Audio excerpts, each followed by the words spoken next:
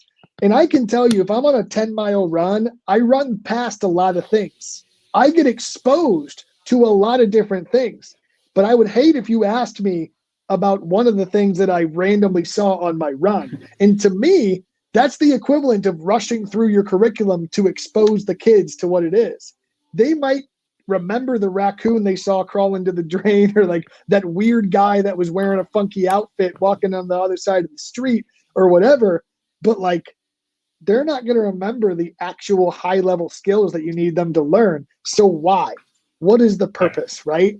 And so again, that's, you're a deliverer of content instead of a facilitator of learning. And yeah. And you keep saying that, mean, and I love that, because if that's what you think your job is as a teacher, you've been replaced by something that fits in every kid's pocket. If that's right. what you think your job is, this can cover every single bit of material that you have to cover in your class next week, the week after, and thereon into the future. You have been replaced by YouTube. Like, we need to be better than YouTube. Ask Ray Hewitt; she'll tell you in her TED talk. But I mean, absolutely. Like, if you want to be replaced by YouTube, have that mentality that you have to expose and cover all of your content. Otherwise, the world's going to fall apart. Like, that's not true. In fact, I'd love to hear your thoughts on this if you want to add anything to it. But one of my biggest things about this is, truthfully, I would rather cover 80 to 90% of my content and leave 20 to 10 to 20% of it on the table. Like, I literally would take that bet any day. If I know my kids have mastered 80 to 90% of the content because they got through it and mastered it, versus I cover 100% of my material, and because I was going too quick and I got to the end and covered it, my students only know 60% of it. I'll take those odds any day, because I will have built more skills and qualities of my learners so that they can handle things that they've never seen before because they know more. Well, and I think we have to remember, Chad, that in that 80-20, you're talking about the mastery of becoming a learner, and yeah, absolutely, not just the covering of the content that falls within the entire unit. So many of our classes, the skills that, if we look at our essential standards, the skills are reciprocal. They repeat over and over again. You practice them with a different genre of reading, or a different style of writing, or a different content in history. But it's no longer about what happened on a certain date. It's history. It's about how do you become a historian? How do you analyze charts? How do you analyze graphs? How do you do those things where you're learning how to pull content or pull information out of whatever it is that you're doing? And when you think about mastery type of learning, it's not focused on memorization and memorizing things. It's focused on, how do I teach my student to become that learner? And it provides a little bit of a flexibility of what do kids want to become experts in, and you're still happy as a teacher because you are accomplishing the standards and objectives that everyone wants you to do, and kids are becoming those learners, and you are, again, that facilitator of it. And I think that mastery-based learning is just such an easy guide to get you there. And I agree. As I've said to you before, the grid method is not a magic bullet, but it's a tool for, how do I do all of this? How do I structure all of this and not get lost? Yeah, absolutely. And I say that all the time, right? Just because you put some things in boxes doesn't make unicorns and rainbows fly out of the walls of your classroom, right? There's a lot of nitty gritty, and to say that it's perfect every time is a lie. Like, teachers go through a process. We've even taken your teachers through a process and seen them improve over time, how they implement this, what they use it for. And now, I want to talk about this a little bit. You're at a point where you're almost at capacity in your building of, you have teachers implementing regularly. They're using this to that capacity. So now you and I are having conversations like, what's next, right? Like, what are those next steps after the grid that we're using to enhance sort of this process? I'm going to save that conversation actually to the very end, because I think that'll be a good closing conversation. I want to kind of walk through, not only for our administrators, but for our teachers who are watching. I'd like to walk through kind of some look-fors that we look for when we go into a classroom. Would that be okay? Absolutely. Absolutely. So this is a document that actually a lot of people have not seen. This is a document that we share with clients and some of our administrators that work with the schools that we work with.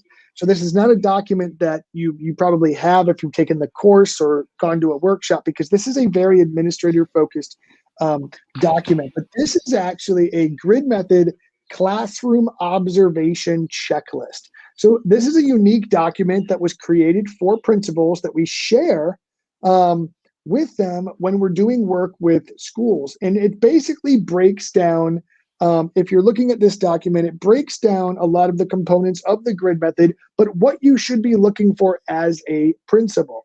Okay, so the first area is mastery grid development. Looking at the grid, what should you be finding? What should you see? What should you notice about the grid if you're just taking a quick look at it? The next category is curriculum delivery and instructional methods. So not only do they have a grid, but is it being used? Are the components of the grid and the stuff the kids are doing actually valuable? And then there's like the learner management and the progress monitoring, right? So like, how is it running in the classroom? Because, you know, Mark, as we've seen, and we've helped a lot of teachers through this process, just because there's a grid in place doesn't mean, like you said, it's not just a magic bullet that's going to fix everything automatically. Things have to be running like pretty smoothly overall. So, And I think so that's go ahead. that's an important part that can, you know, I think can be overlooked at times. Is it's easy to focus on building the grid and the content and the instructional strategies that we're going to use and how we're going to teach kids to get there, and that's obviously a big part of what excites us as a teacher. But something that's super important and is really almost the first step in implementing your grid is that those classroom management strategies of Right. teaching a kid how to go through a grid. I think somebody I just saw in the last couple of days was asking about, hey, they're getting ready to implement their first grid, and the first thing that I thought about when I saw that is, oh, I hope that you're doing a practice grid of how to teach the kids Sure. how to interact in a mastery learning classroom before you just jump in with, all right, here's what we're going to do, because I could just see it becoming a roadmap, almost like chutes and A ladders. checklist. I accomplish Yeah, this, yeah, then I yeah. accomplish this, and move along. And that's not what our intentions are at all. So Yeah, don't overlook the classroom absolutely. management component of what are the routines in the classroom that make this flow. You're absolutely right, and I can't tell you how many times I've gotten on the phone with a teacher or exchanged emails with a teacher. They have like a fundamental question of, my grid's done, I'm doing it, but I'm seeing this problem, and I'll just go, are you doing goal writing?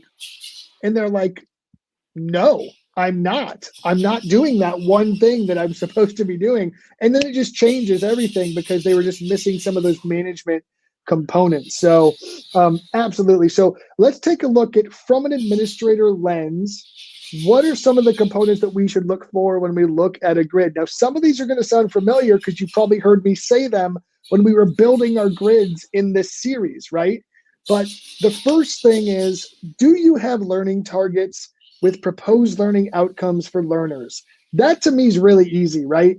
Mark, like when you look at a grid, are the learning objectives, are the targets, do they make sense, and are they aligned to the standard? To me, that's a pretty easy one, but it's also something that you need to look at when you first look at a grid, right? Oh, absolutely. Those are the building blocks of the entire thing. Yeah. The entire unit. Sure. And then, so the next thing we want to look at is, what types of assessments are going on to measure the mastery of the content? So this is kind of interesting. You can look at the grid and figure out what the teacher's doing, but this is also something, if I'm walking through a classroom, I'm going to take a peek at a kid taking an assessment, and I'm going to look and I'm going to go, does this match what the teacher wants it to?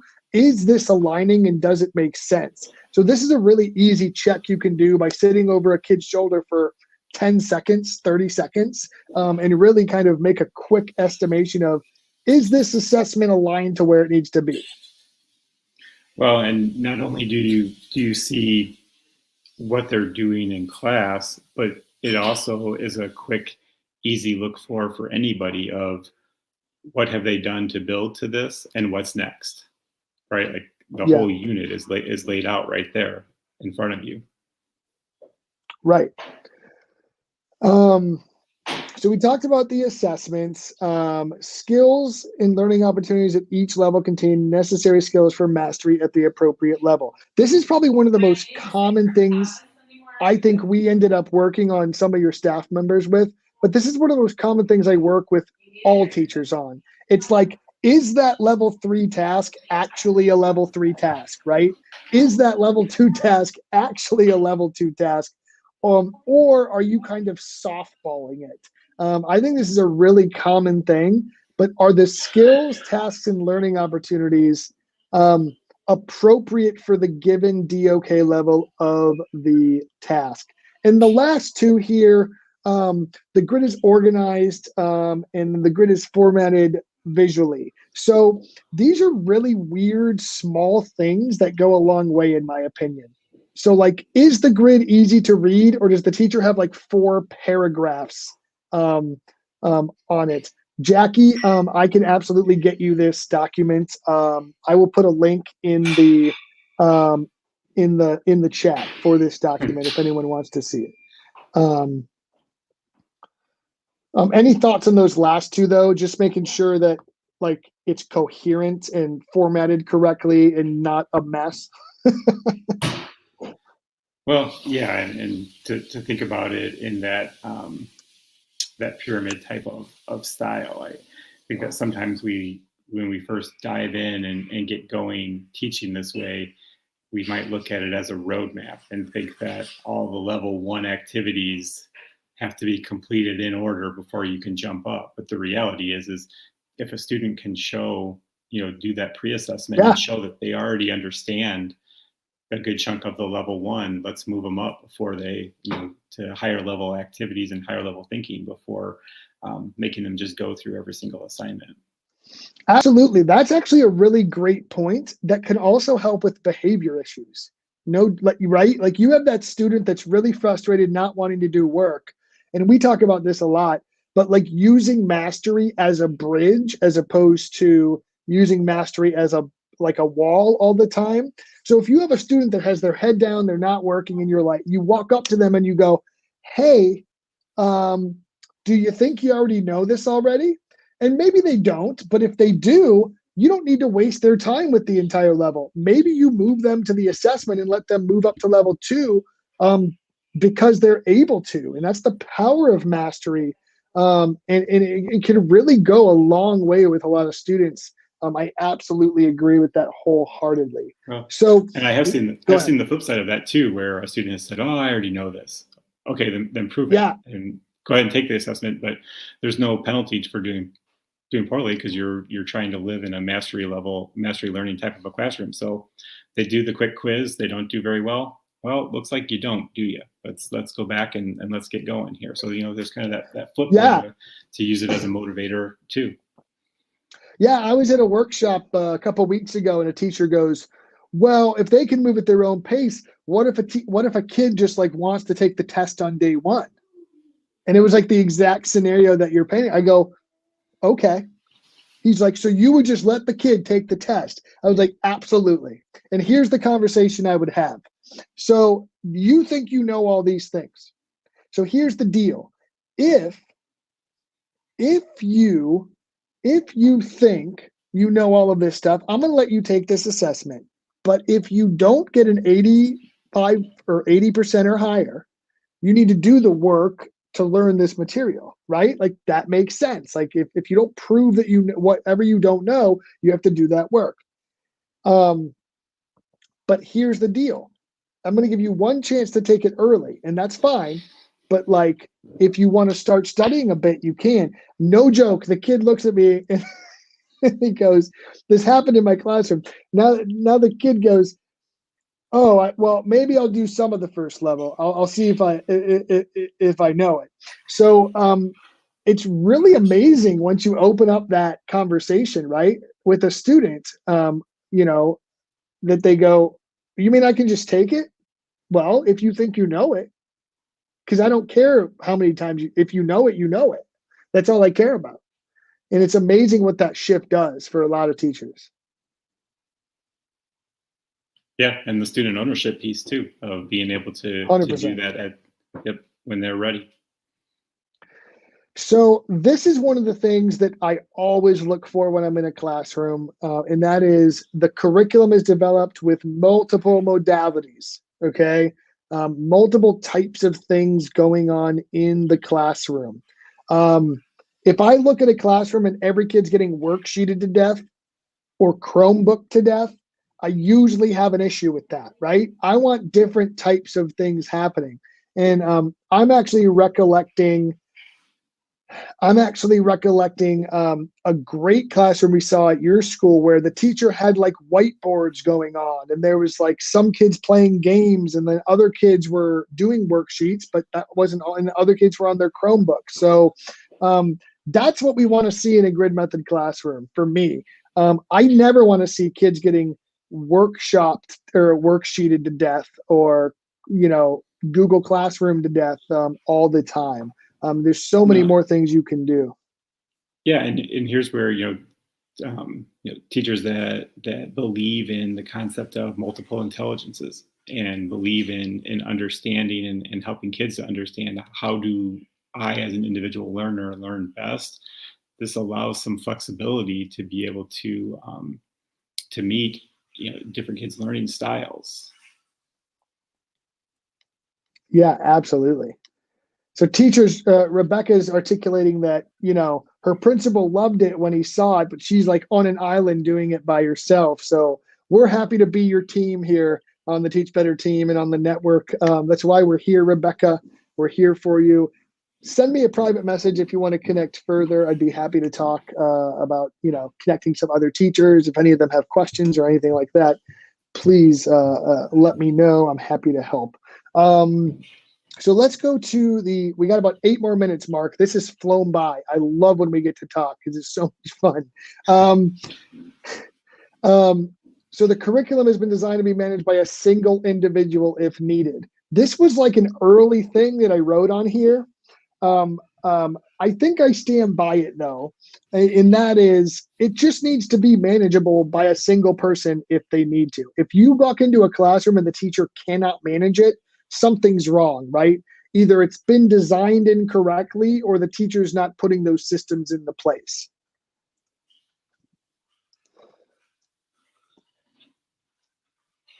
Absolutely. I think that's where it goes back on what are the strategies that you're using and what works for you and what works for your students and how is that happening.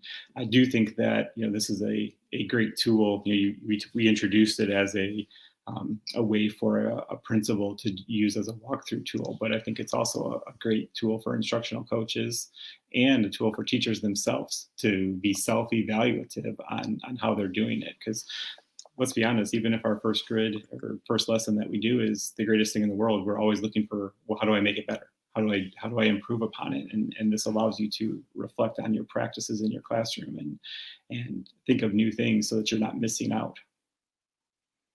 Right. Absolutely. Absolutely. So so the rest of it is the content's clear and aligned to learning targets and spirals throughout the grid. What we don't want to see essentially is level 1 is talking about the Civil War, and then level 2 is just talking about the rebuilding of the country after the war, and then it's just covering more stuff. We want to see the spiraling content, deeper understanding, deeper levels. We also want to see management of needed materials are created, ready, and printed. If I go into a classroom and like kids are having to ask the teacher every 5 minutes to get something, or they need a sheet, like that's a huge red flag that the teacher didn't pre-prepare like they needed to. And pre-preparing is a huge advantage here, because you can literally, you've got your plan for your whole unit. You can literally plan. You do, yeah. Whether it's printing out,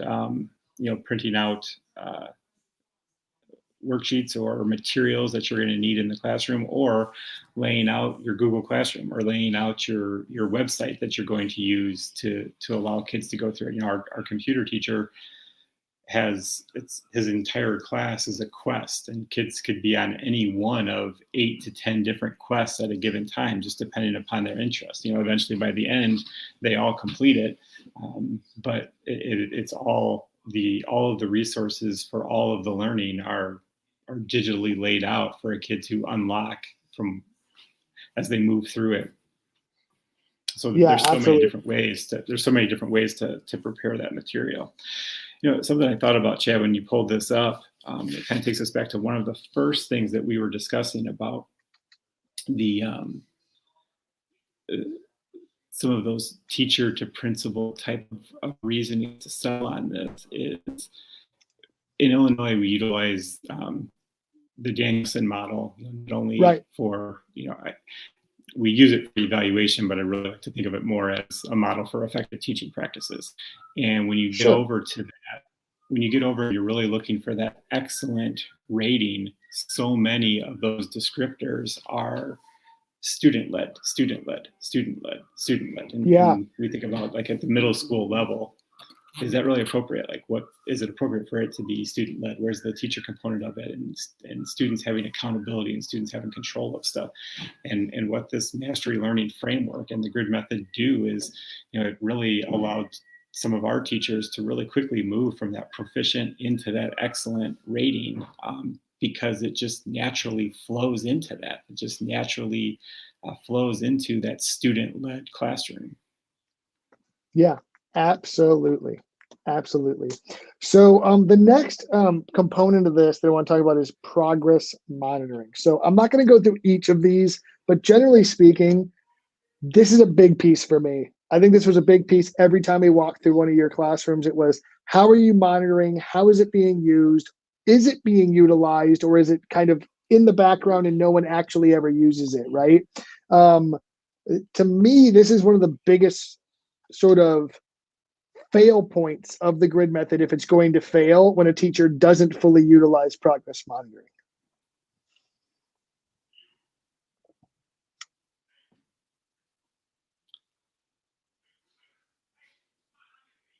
And what are some of the ways that you've seen people able to do that? You visited hundreds of classrooms and you've seen a lot of different methods.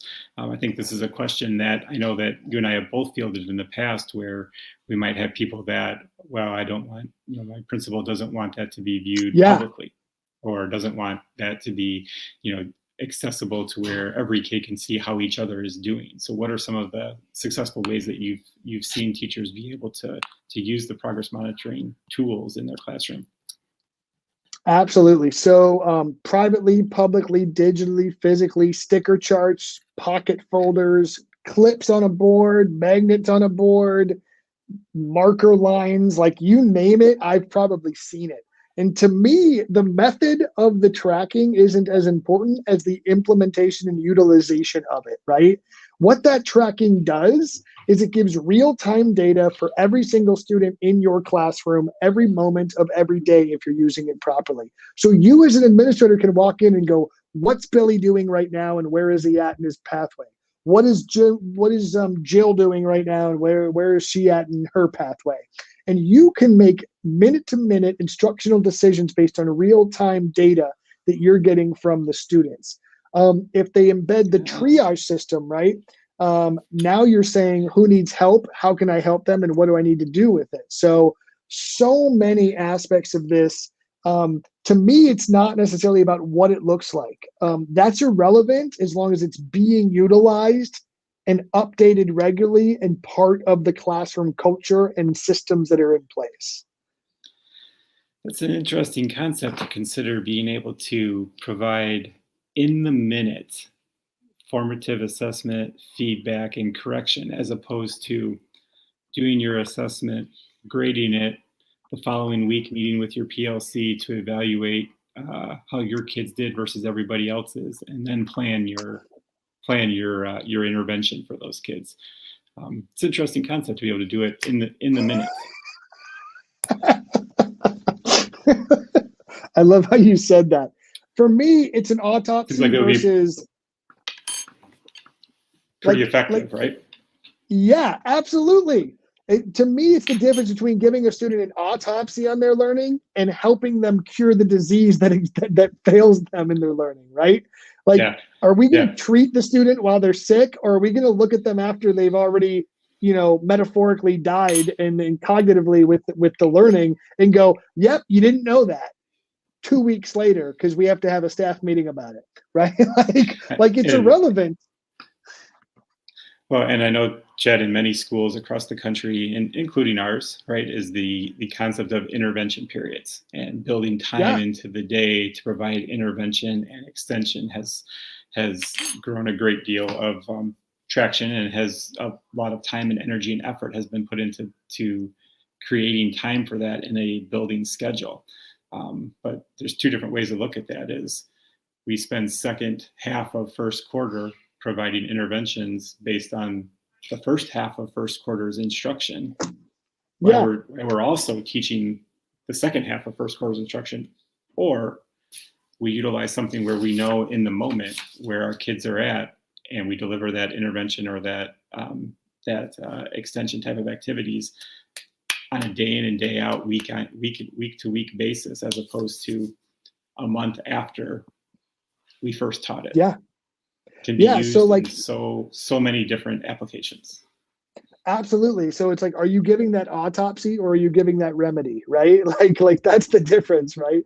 Because one of them is useless, in my opinion. In fact, I've literally seen those intervention times created based on years ago, like a year ago state testing, or quarter ago state testing, or vendor assessments that they take once every 8 weeks, 9 weeks, 10 weeks, whatever it is.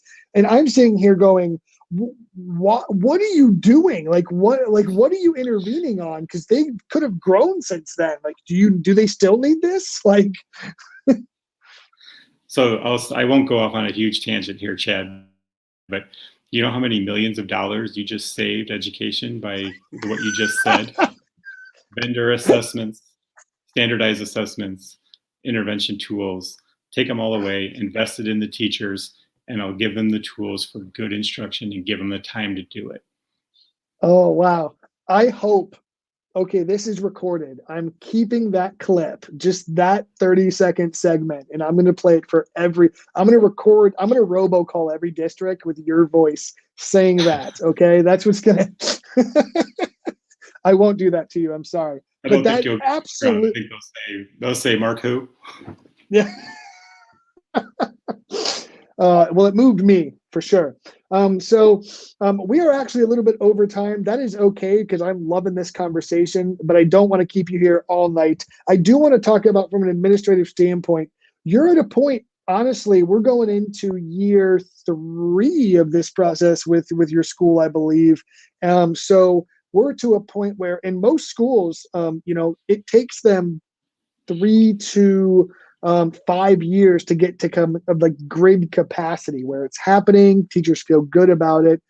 And we need to start talking about next steps. So I don't want to take up a ton of time with this, but I even saw some people in the chat like, wait a second, there's a next step to the grid. Guys, we're teach better. It's not teach until you do the grid and then stop, okay? You can always get better. So what are some ways that we're going to continue working with your staff and moving forward in enhancing this already effective instruction that's happening? Yeah, so I think every staff is going to be a little bit different at how they That's true. evaluate that. 100% true. Every teacher, every school is going to be a little bit different. And some schools will go about it as we're going to do this school-wide, and some schools will go about it as we're going to do it team by team, or whatever, or teacher by teacher. So I think that what your teachers want next will be a big portion of that answer. And when we have to push a little bit, for our school, it's that now how do we start to raise the level of the depth of knowledge 3 and 4 type of activities? How do we start to turn our units into problem-based learning units and bring that real life component, almost a teach further type of mindset of connecting Sure. our community to our classrooms, connecting our students to global thinking across the world. When I was driving home today on some random radio station, I don't even know what it was. I thought it was interesting. They a random poll was what parents want their schools to be focusing on, and it was like teaching kids how to do their taxes, teaching them how to Yeah. budget money, teaching them how to write resumes, teaching them how to do these types of things, which all come along. But from a student perspective, I think the research shows that the ability to connect, where am I ever going to use this, right? And to be able to redesign your grids or redesign your units to be real life problem based essential questions is kind of that next step, at least for us. Yeah, absolutely. I love that you went there, and I'm excited to kind of take that journey with you. The team's excited to take that journey with you. So now we're going to be layering Teach Further on top of some of those mastery learning practices. And some teachers are just going to take, and I'm being honest here, some teachers are going to just take those enhancements and apply it to their non-grid method classrooms if they haven't been doing it right. So it's always about that constant improvement, no matter where they're coming from. So, Mark, we have been here for a while, and I have truly enjoyed this conversation. Are there any final thoughts you'd like to share before we have to close things up, since we're already like 6 minutes over? No, I don't, Chad. I'm so glad to be able to be here tonight and to be at the end of this series. I mean, I never imagined how fantastic this series was going to be, and like you said, I think you are gonna see a reason to continue it on, because each week I kept thinking, well, how can it get any better than that? How can it get any better than that? And every week, a different level, a different content, a different grade level, just so relevant. Everything that all of the teachers that were a part of this series brought to the table.